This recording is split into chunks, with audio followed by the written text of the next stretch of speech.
নমস্কার বন্ধুরা, ইন্দ্রাণীস কিচেনের আরও একটা নতুন ভিডিওতে সকলকে স্বাগত জানাই।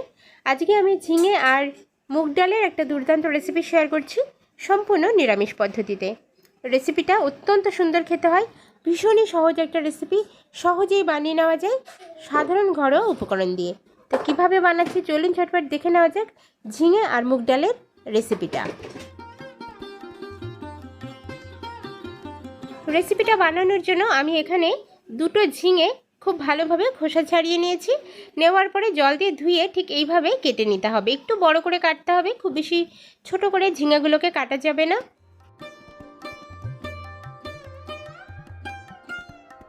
ঝিঙেগুলোকে আমি একটা প্লেটে সাজিয়ে রাখছি। আর এদিকে দেখুন, ঝিঙের সাথে ব্যবহারের জন্য আমি নিয়েছি দুটো ছোট সাইজের আলু। আর আলুগুলোকেও খোসা ছাড়িয়ে খুব ভালোভাবে ধুয়ে নেওয়ার পরে এইভাবে একটু ছোট ছোট করে কেটে নিচ্ছি।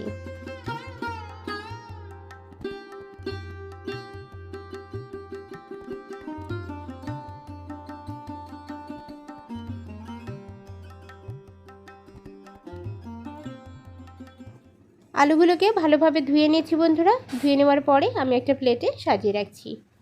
এদিকে দেখুন, একটা ছোট বাটি নিয়েছি, বাটির মধ্যে হাফ কাপ মতো মুগ ডাল নিয়েছি। মুগ ডালগুলোকে কড়াইতে আমি ভেজে নেব, শুকনো কড়াইতে। কড়াইটা ভালোভাবে গরম করে নিয়ে মুগ ডালটাকে অ্যাড করে দিলাম, তারপরে কিন্তু ভালোভাবে মুগ ডালটাকে ভেজে নিচ্ছি। তো বন্ধুরা দেখুন, মুগ ডালটার কালার হালকা পরিবর্তন হলে মুগ ডালটাকে ভেজে নিয়ে আমি আলাদা একটা বাটিতে নামিয়ে নিয়েছি। মুগ ডালটাকে এবার ধুয়ে নিতে হবে, খুব ভালোভাবে হাত দিয়ে কষলে কষলে মুগ ডালটাকে ধুয়ে নিচ্ছি।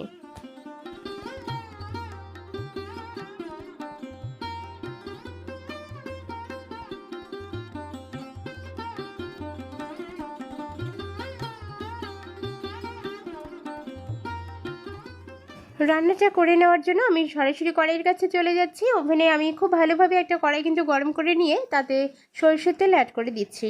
আজকে যেহেতু নিরামিষ রেসিপি বানাচ্ছি, তার জন্য আমি সরষের তেলে রান্না করছি। তো আপনারা পছন্দ অনুযায়ী যে কোনো তেল দিয়ে কিন্তু রান্নাটা করে নিতে পারেন। তেলটা খুব ভালোভাবে প্রথমে গরম করে নিচ্ছি। তেলটা গরম হয়ে যাওয়ার পরে এর মধ্যে আমি আলুটাকে অ্যাড করে দিচ্ছি। আলুগুলোকে কিন্তু ভেজে নেব।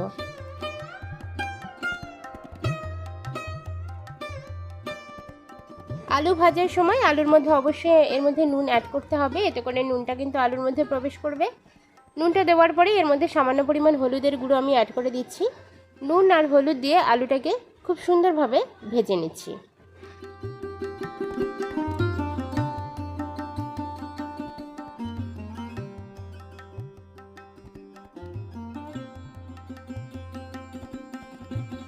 আলুগুলো খুব ভালোভাবে ভেজে নিয়েছি। আলুটা ভাজার পরে অবশ্যই কিন্তু আলাদা একটা পাত্রে এভাবে তেলটাকে ঝরিয়ে তুলে রাখতে হবে। আলু ভাজার তেলটা যেটা রয়েছে সেই তেলের মধ্যেই আমি দুটো শুকনো লঙ্কা, একটা তেজপাতা একটু ছিঁড়ে দিয়ে দিলাম। তেজপাতা শুকনো লঙ্কার সাথে দিয়ে দিচ্ছি 5 ফোড়ন। এখানে প্রায় হাফ টেবিল স্পুন পরিমাণ 5 ফোড়ন আমি দিয়ে দিচ্ছি। ফোড়নটাকে হালকা হাতে একটু নাড়াচাড়া করে ভেজে নেব। ফোড়নটা থেকে যখন মিষ্টি একটা গন্ধ ছাড়বে সেই সময় এর মধ্যে টমেটো কুচি অ্যাড করে দিতে হবে। একটা বড় সাইজের টমেটো আমি একদম ছোট করে কুচিয়ে নিয়েছি। কুচানো টমেটোটাকে এর মধ্যে আমি দিয়ে দিই।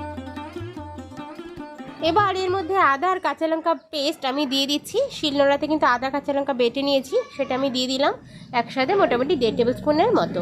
এবার দেখুন, সামান্য একটু জল দিয়ে দিয়েছি, দিয়ে হালকা হাতে নাড়াচাড়া করে এর মধ্যে দিয়ে দিচ্ছি হলুদের গুঁড়ো। প্রয়োজন মতো হলুদের গুঁড়ো দিয়ে দিতে হবে সামান্য একটু ধনিয়ার গুঁড়ো।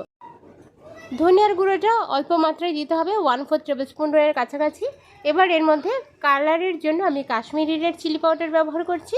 কাশ্মীরি রেড চিলি পাউডারে খুব সুন্দর একটা কালার আসবে রান্নাটার মধ্যে, তার জন্য কিন্তু দিয়ে দিতে হবে। এটাতে কিন্তু কোনো রকম ঝাল হয় না। তো কাশ্মীরি রেড চিলি পাউডার দিয়ে দিলাম। দেওয়ার পরে ভালোভাবে মশলাটাকে তেল ছাড়া পর্যন্ত কষিয়ে নেব।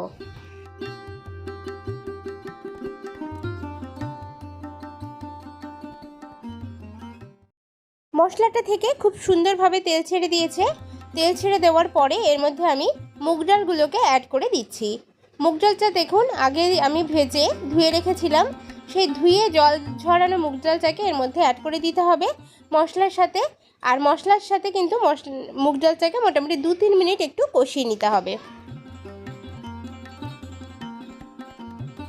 2-3 মিনিট ধরে আমি কিন্তু মুগ ডালটাকে মশলার সাথে কষিয়ে নিয়েছি। আর এই পর্যায়ে এসে এর মধ্যে আমি ঝিঙেগুলোকে অ্যাড করে দিচ্ছি। ঝিঙেটা কিন্তু আগেই আমি কেটে পরিষ্কার করে ধুয়ে নিয়েছিলাম। এবার এর মধ্যে আমি ভেজে রাখা আলুগুলোকেও দিয়ে দেবো। ঝিঙে আর আলুটাকে একসাথে মশলার সাথে আমি মোটামুটি একটু কষিয়ে নেব। এতে করে মশলার যে টেস্ট সেটা কিন্তু খুব ভালোভাবে ঝিঙে আলুর মধ্যে প্রবেশ করবে, খেতে কিন্তু খুবই ভালো লাগবে। তো বন্ধুরা দেখুন, এর মধ্যে আমি দিয়ে দিচ্ছি। আর দেওয়ার পরে ভালোভাবে নাড়াচাড়া করে 2-3 মিনিটের জন্য একটু ঢাকনা চাপা দিয়ে দেবো। তো বন্ধুরা এবার দেখুন, এর মধ্যে আমি জল অ্যাড করে দিচ্ছি। তো জলটা দেওয়ার সময় এখানে একটু বুঝে অ্যাড করছি, যেহেতু আজকের রেসিপিটা আমি ভাতের সাথে পরিবেশন করব, তার জন্য মোটামুটি একটা বড় গ্লাসের 1 গ্লাস মতো জল আমি দিয়েছি। আর জলটা কিন্তু সম্পূর্ণ নর্মাল বাটার, কোনো রকম গরম জল কিন্তু আমি দিইনি। তো জলটা দেওয়ার পরে ভালোভাবে একটু নাড়াচাড়া করে নিচ্ছি।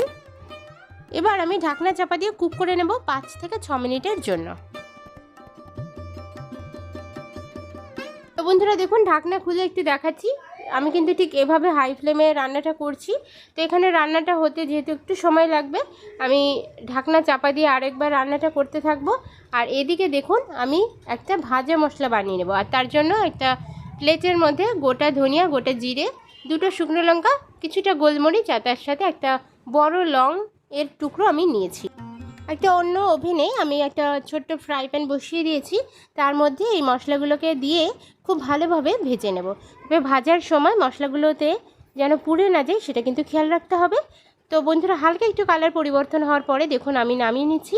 নামিয়ে নিয়ে শিলনোড়াতে বেটে একটা মিহি পেস্ট বা মিহি গুঁড়ো পাউডার কিন্তু বানিয়ে নিচ্ছি। আপনারা চাইলে মিক্সিং জারেও কিন্তু বেটে নিতে পারেন।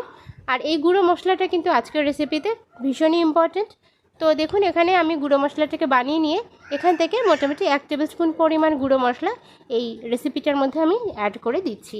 এতে করে রেসিপিটার টেস্ট এবং গন্ধ কিন্তু অত্যন্ত সুন্দর হয়। আর গুঁড়ো মশলাটা খুব বেশি দেবো না, 1 টেবিল স্পুনের মতো দিলেই কিন্তু ঠিকঠাক হবে। এবার দেখুন, এর মধ্যে আমি একটা কাঁচা লঙ্কা দিয়েছি, তবে কাঁচা লঙ্কার পরিমাণটা আপনারা বাড়িয়ে বা কমিয়ে দিতে পারেন। ঢাকনা চাপা দিয়ে আমি আরও কিছুক্ষণ রান্না করে নিয়েছিলাম। আর ফাইনালি কিন্তু গ্যাসের ফ্লেম বন্ধ করে আপনাদেরকে দেখাচ্ছি। দেখুন, রেসিপিটা ঠিক এরকমই দেখতে হয়েছিল, আর খেতেও কিন্তু দুর্দান্ত হয়েছিল। কেমন লাগলো দেখে রেসিপিটা সেটা কিন্তু কমেন্ট সেকশানে জানাতে ভুলবেন না। ভালো লাগলে একটা লাইক করার অনুরোধ রইল। দেখা হচ্ছে পরবর্তী কোনো নতুন ভিডিওর সাথে। ততক্ষণের জন্য সকলে খুব ভালো থাকুন।